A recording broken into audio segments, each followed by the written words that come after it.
সে ঐতিহাসিক চিৎকার, ইয়া উম্মত মুহাম্মদ, ইয়া উম্মত সাইয়্যিদাতুনা জা, ইয়া উম্মত মুহাম্মদ।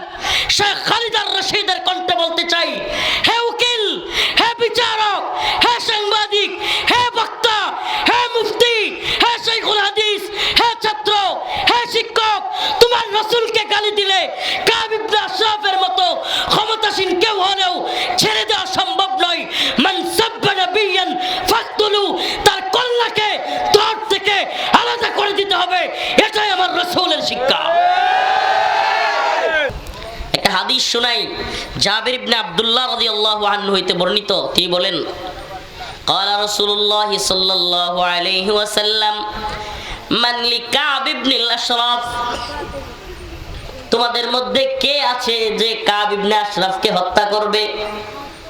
ফাইন্নাহু ক্বাদ আযাল্লাহ ওয়া রাসূলাহ, সে তো আল্লাহ এবং তার রাসূলকে কষ্ট দেয়। আল্লাহ রাসূল নিজে কইতেছে, সুবহানাল্লাহ।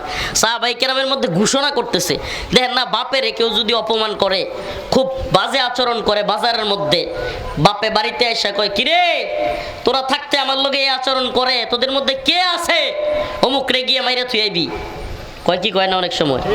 রাসূলুল্লাহ সাল্লাল্লাহু আলাইহি সাল্লাম সুস্পষ্ট বলতেছেন, জাবির ইবনে আব্দুল্লাহ রাদিয়াল্লাহু আনহু হইতে বর্ণিত, মান লিকাব ইবনে আশরাফ, কাব ইবনে আশরাফ ছিল ইহুদিদের নেতা। কি ছিল? ইহুদিদের নেতা কাব ইবনে আশরাফ। বদরের যুদ্ধে 313 জন মর্দে মুজাহিদ আল্লাহর নবীর সাহাবীরা যখন বিজয়ী হয়ে ফিরে আসলেন, তো বদরের যুদ্ধে চরম মাইর খাইলো কাফেররা। আরে লাঞ্ছরা সহ্য করতে পারতেছে না, এমন মাইর খাইছে, হাই হাই কি অবস্থা। দেখেন মাঝে মাঝে যে হাসিনার যিনি সাঙ্গবাঙ্গ গ্রেফতার হয়, এক একটা দেখবেন পলকের একটা ভিডিও খুব ভাইরাল হয়েছে, ইয়াতে উঠতেছে পলক, ওই যে জুনায়েদ আহমদ পলক, দেখবেন গাড়িতে উঠতেছে প্রিজন ভ্যানে, এমনি মাথা আতা। দেখছেন না ভিডিওটা? আপনারা কেউ দেখেন নাই নাকি? এমনি মাথা আতাইতেছে, হাই রে কি হয়ে গেল গা, মানে এদের মাথা নষ্ট হয়ে গেছে। হাই হাই কি থেকে কি হয়ে গেল, মন্ত্রী থেকে হঠাৎ করে হ্যান্ডকাপ, মন্ত্রী থেকে হঠাৎ করে কি, পুলিশের প্রধান আইজিপি থেকে হঠাৎ করে রিমান্ডে। হাই হাই কাহিনী কি, সুবহানাল্লাহ। কি না পারেন। তো এদের মাথা যেমন নষ্ট হয়েছে, কাব ইবনে আশরাফের মাথা গেছে নষ্ট হইয়া। কাব ইবনে আশরাফ হলো ইহুদিদের নেতা। সে যখন শুনলো বদরে এত বড় মাইর খাইছে, কুরাইশদের আবু জাহেল সহ অনেক নেতারা মারা গেছে, তখন সে ক্ষেপে গেল। সে বদরের প্রতিশোধ নেওয়ার প্ল্যান করতেছে।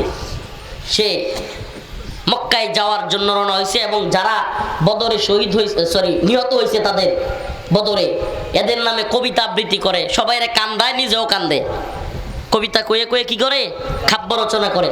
আর রাসূলুল্লাহ সাল্লাল্লাহু আলাইহি সাল্লামের বিরুদ্ধে যুদ্ধ করার জন্য নতুন করে সে সংগঠিত করতে থাকে মানুষকে। এমনকি এক পর্যায়ে কাব ইবনে আশরাফ আল্লাহর রাসূল সাল্লাল্লাহু আলাইহি ওয়াসাল্লামকে নিয়ে কটূক্তিমূলক কবিতা বানায়, নাউজুবিল্লাহ, ব্যঙ্গ করে কটূক্তি করে কবিতা বানায়। আর রাসূলুল্লাহ সাল্লাল্লাহু আলাইহি সাল্লামের কানে এই কথা যাওয়ার পর রাসূলুল্লাহ সাল্লাল্লাহু আলাইহি সাল্লাম বলে, মান লিকাব ইবনে আশরাফ, কে আছো কাব ইবনে আশরাফের কল্লা আমাকে এনে দিবে। সুবহানাল্লাহ। ফাইন্নাহু ক্বাদ আদাল্লাহ ওয়া রাসূলাহ, সে আমাকে এবং আল্লাহকে, অর্থাৎ আল্লাহ এবং তার রাসূলকে কষ্ট দেয়। ফাকামা মুহাম্মদ ইবনে মাসলামা, সুবহানাল্লাহ, মুহাম্মদ ইবনে মাসলামা দাঁড়ায় গেলেন। আতুহিব্বু আন তাকতুলাহু, ইয়া রাসূলুল্লাহ আপনি কি পছন্দ করেন আমি ওর কল্লা আপনারা আইনা দেই? সুবহানাল্লাহ। দাঁড়ায় গেছে মুহাম্মদ ইবনে মাসলামা, দাঁড়ায় বলতেছে, আতুহিব্বু আন তাকতুলাহু, আমি কি তাকে হত্যা করি, এটা আপনি পছন্দ করেন? রাসূল বললেন, ক্বালা নাম, সাল্লাল্লাহু আলাইহি সাল্লাম। রাসূল বললেন, হ্যাঁ অবশ্যই আমি পছন্দ করি। ক্বালা ফাআযান আন তাকুলা শাই, তখন উনি বলতেছে, ইয়া রাসূলুল্লাহ আমারে ওর সাথে গিয়ে একটু খুশ গল্প করার, কিংবা ওর সাথে একটু বানায়া বুনায়া গল্প করার জন্য অনুমতি দেন। এটাই বলে যুদ্ধের কৌশল। আল হারবু খিদা, যুদ্ধ হলো ধোঁকার নাম, ধোঁকা। আল্লাহ রাসূলের কাছে অনুমতি চাইলেন, ফাযান আন তাকুলা শাই, ইয়া রাসূলুল্লাহ আমার অনুমতি দেন, আমি কাব ইবনে আশরাফের লগে গিয়া এর খুশ গল্প করমু। কাব ইবনে আশরাফের লগে বানায়া কিছু কথাবার্তা কইয়া তারে পক্ষে টানার চেষ্টা করমু। এবার কাব ইবনে আশরাফের সাথে উনি গিয়া খুশ গল্প। এই হাদিস থেকে প্রমাণিত হয় ইসলামের পক্ষের সৈনিকেরা, ইসলামের পক্ষের যোদ্ধারা প্রয়োজনে বানায়া গল্প করা কিংবা কৌশল অবলম্বন করা জায়েজ আছে। সুবহানাল্লাহ। কৌশল অবলম্বন করে প্রয়োজনে শিবির ছাত্রলীগের মধ্যে ঢুকে যায়। প্রয়োজনে কৌশল অবলম্বন করতে গিয়ে শিবির কি করছে? ছাত্রদের মধ্যে ঢুকিয়া শিবির পরিচয় লুকায়া হাসিনারে পতন ঘটায় দিছে। এখন যখন হাসিনা চলে গেছে, উনি ফেসবুকে পোস্ট দেয়, আমি সাদেক কায়েম, আমি ঢাকা বিশ্ববিদ্যালয়ের ছাত্র শিবিরের সভাপতি। এখন হেডির সব গেছে মাথা নষ্ট হইয়া, হাই হাই এটা কয় কি? শিবিরের সভাপতি ঢাকা বিশ্ববিদ্যালয়ের সাদেক কায়েম, সে এতদিন সমন্বয়ক হয়ে আন্দোলন করলো। বুঝা গেল ইসলামের পক্ষের সৈনিকেরা প্রয়োজনে কৌশল অবলম্বন করা কি আছে।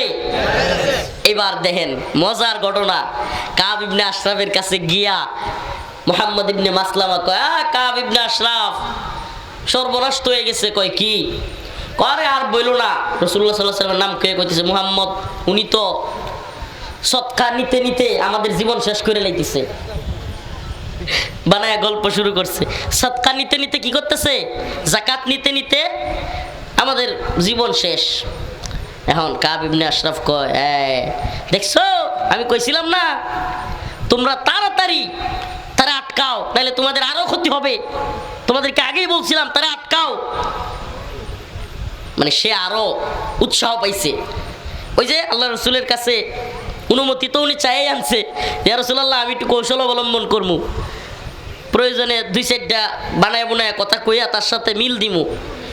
উনি মিল দিলেন, দিয়া কইলেন, কাব আমার একটু ইয়া দরকার, এই খাদ্য দরকার, তোমার কাছে খাদ্য হাওলাত নিতে আসছি। কাব কয়, খাদ্য নিবা কি বন্ধক দিবা? তোমার স্ত্রীরে বন্ধক দিয়ে দাও আমার কাছে। কাব ইবনে আশরাফ কয়, নাউজুবিল্লাহ। তখন উনি বললেন, না তুমি যেই সুটাম দেয়। কাব ইবনে আশরাফ ছিল বিরাট লম্বা মানুষ, মোটা, একেবারে দানবের মতো, দানব টাইপের লোক। না তোমার কাছে আমার বউ দেওয়া যাবে না। তাইলে সন্তান রে দিয়ে দাও। না সন্তান এই অল্প খাদ্যের জন্য সন্তান দেওয়া ঠিক হইব। তাইলে কি দিবা? কয় আমি তাইলে অস্ত্রগুলো জমা দিয়ে যাই। কয় ঠিক আছে।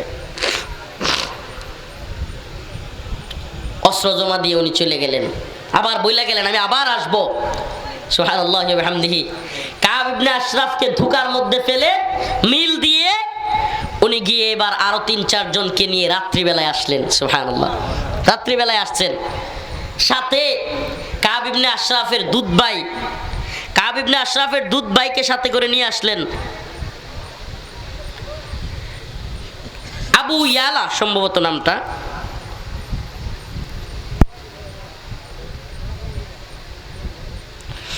কাব ইবনে আশরাফের সেই দুধ ভাইকে নিয়ে উনি চলে আসলেন। এসা তার কাছে তখন কাব ইবনে আশরাফের বউ বলতেছে, এই রাত্রেবেলায় তুমি কোথায় যাইতেছো?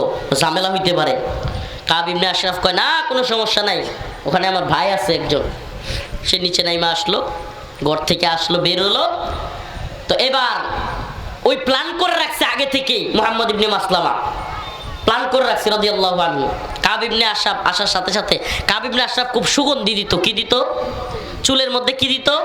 সুগন্ধি দিত। উনি বললেন, কাব তোমার চুলগুলো একটু সুগন্ধিগুলো আমি একটু গ্রানগুলো শুকবো, গ্রানটা একটু দেখি। ওনার প্ল্যান হলো কাব যেই মোটা তাজা মানুষ, ওর সাথে মারামারি করে সহজে পারা যাবে না, ওরে মারতে হইলে বুদ্ধি দিয়ে মারতে হইব। আগে মিল দিছে, এখন কয় তোমার মাথার যে চুলে যে সুগন্ধি দিছো আমরা একটু একটু গ্রানটা নেই। কাপ তো খুব খুশি, মানে মানুষটা কিন্তু পাম দিলে বা এই যে কি কয়, যদি আপনি কন যে আরে তুমি তো সেই সুগন্ধি দিছো, আতরটা তো সেইছে। এখন মাথাটা কাছে নিয়ে দিছে, যেমনি মাথা কাছে নিয়ে দিছে, আগের থেকে মুহাম্মদ ইবনে মাসলামা ওনার বন্ধুদেরকে বলে রাখছে, ও মাথা দেওয়ার সাথে সাথে ওর চুল সহ পেঁচায় গাছ যে আমি ধরমু আর তোর আল্লাহু আকবার সুবহানাল্লাহ। কাব ইবনে আশরাফ বুদ্ধি শুদ্ধি কইরা ওরে করছে কি, যখনই মাথা কইছে যে ঠিক আছে সুগন্ধি তুমি একটু চেক করো, পরে সুন্দর করে মুহাম্মদ ইবনে মাসলামা ধরছে, ধরার পরে এত জোরে ধরছে আর ওনার সহপাঠীরা আল্লাহু আকবার বলে কল্লা ফেলে দিচ্ছে। সুবহানাল্লাহি ওয়া বিহামদিহি।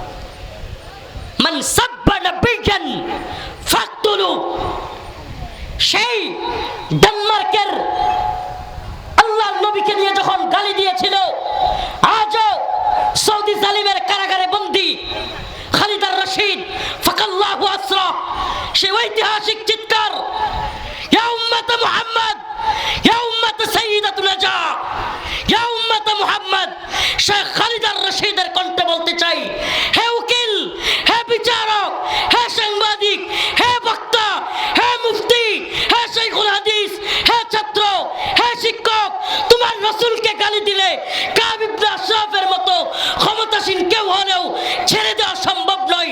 মান সাব্বা নাবিয়ান ফাকতুলু, তার কল্লাকে ত্বক থেকে আলাদা করে দিতে হবে। এটাই আমার রাসূলের শিক্ষা। শিক্ষা এটাই রাসূল সাল্লাল্লাহু আলাইহি সাল্লামের পক্ষ থেকে।